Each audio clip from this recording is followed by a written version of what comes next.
శ్రీరామ జయ రామ జయ జయ రామ. వారణాసి క్షేత్రం నుంచి ఈరోజు మంచి మాట. మనకి ఎవరైనా ఏదైనా విషయం గురించి చెప్పలేదంటే అది మనకి అక్కర్లేని విషయంగా భావించండి.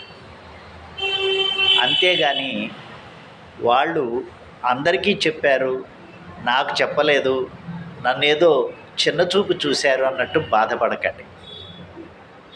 మనకి అయిన వాళ్ళు కూడా కొన్ని సందర్భాల్లో మనకి చెప్పడం మర్చిపోవడం జరగచ్చు, లేకపోతే వద్దనుకుని చెప్పి ఉండకపోవచ్చు.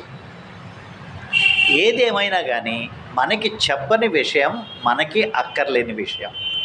దాని గురించి ఆలోచించవద్దు, దాని గురించి చింతించవద్దు. అది మంచి విషయం కావచ్చు, ఇంకేదన్నా విషయం కావచ్చు.